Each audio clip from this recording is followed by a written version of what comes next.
हरे कृष्णा। आज का हमारा सत्संग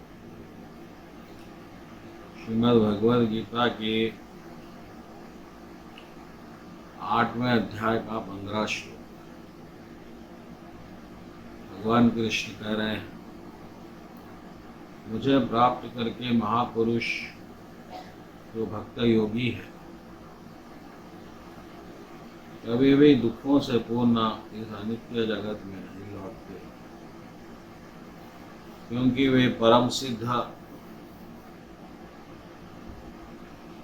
सिद्धि को प्राप्त करते हैं। भगवान कृष्ण यहाँ पर इस दुनिया को दुखों का आलय बताया। एक बहुत बड़ी क्रांतिकारी बात भगवान कह रहे हैं। आप कहेंगे क्रांतिकारी कैसी है? तो उस तरह से है कि हमारा पूरा जीवन सुख ढूंढते हुए निकल गया और हमने सुख की कल्पना की, सुख की प्राप्ति की इच्छा की और सुख के लिए प्रयत्न भी किया और कर रहे हैं, करते रहेंगे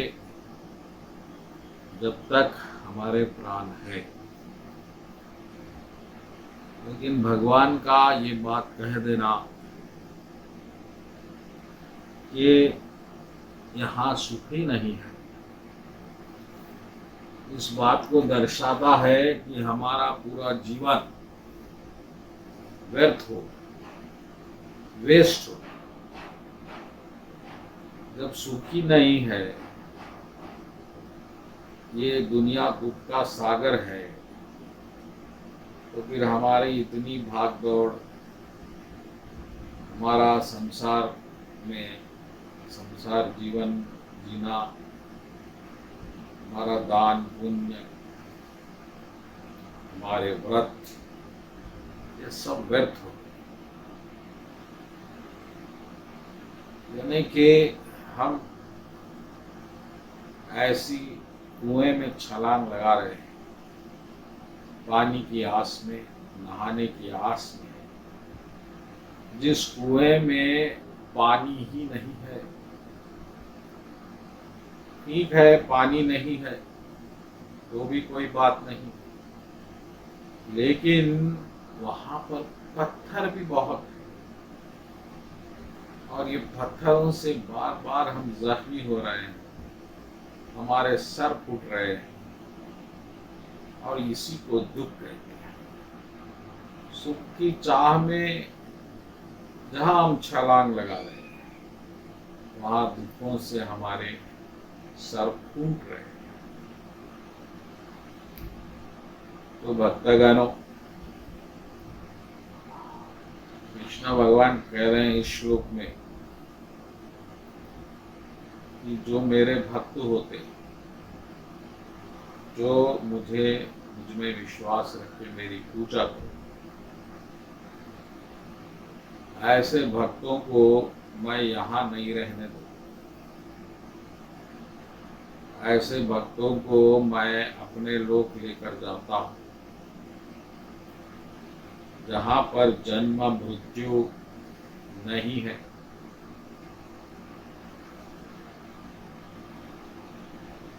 तो भक्तगणों, प्रश्न यह है कि भगवान को हमको क्या करना है जो भगवान हमें उस लोक में ले जाए। तो उसका उत्तर यह है कि हमें सिर्फ भक्त बनना है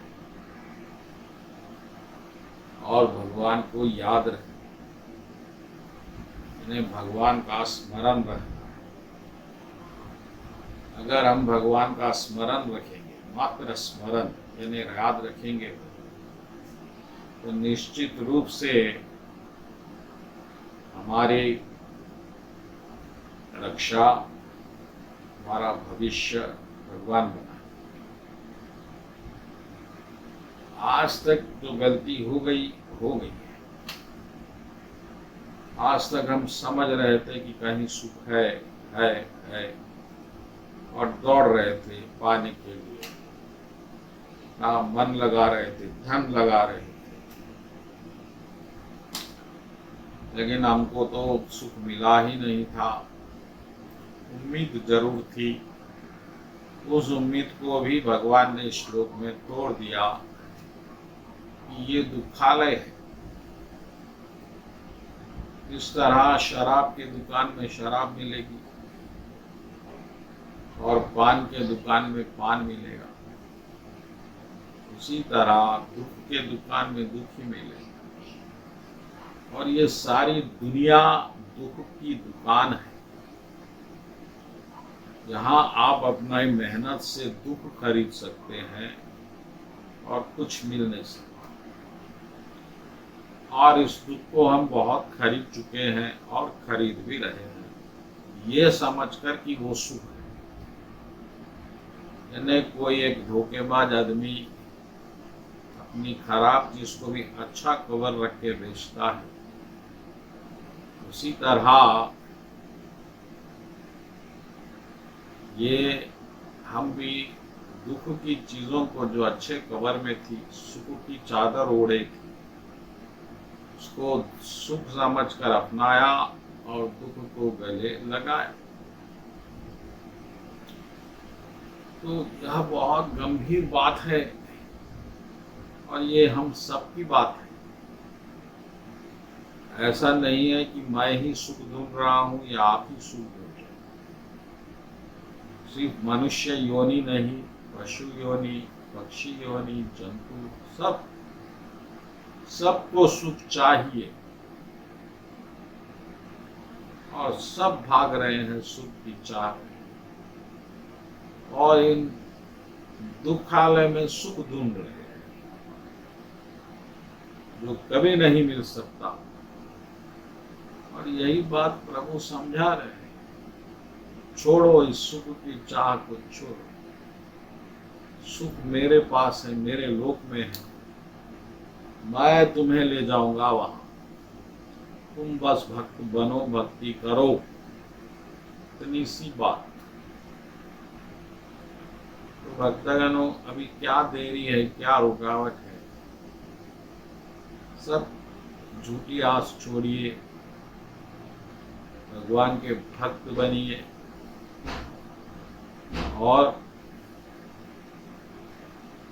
भक्ति, आप कहेंगे भक्ति कैसा करें? इसका उत्तर भी राम जी ने रामायण में दे दिया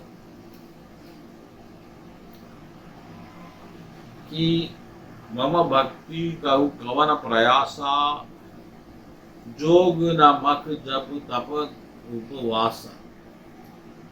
अरे बोलो, मेरी भक्ति में क्या है, क्या कठिनाई? जोग है, न जप है, न तप है, न उपवास है, न व्रत है। सरल मन तजी मन कुचुलाई, यही स्वभाव बस्या मैं भाई। यानी कि बस सीधी सादी भक्ति करो सच्चे मन से, बस इतना। भगवान कह रहे हैं इतना कर लो मेरे भाई, मैं आपको मेरे लोक में ले जाऊंगा। अब इससे करुणा भगवान की और क्या होगी? पर हमको तो अपना बात मानने का विश्वास है, ना ही हमारे पास भक्ति का समय है, इसलिए हम फिर सुख ढूंढ रहे हैं, माया भाग रहे। तो इस गलती को हटाना है और मन को, बुद्धि को भगवान में लगाना है। मन और बुद्धि भगवान में कैसे लगे? बहुत आसान है। भगवान की महिमा जानेंगे तो भगवान के हो जाएंगे। बस भगवान को जानिए, और जानने का प्रयास करिए, नाम जपिए, कीर्तन भजन सत्संग करिए, तभी आपका उद्धार होगा। बोलो कृष्ण कन्हैया लाल जी की जय।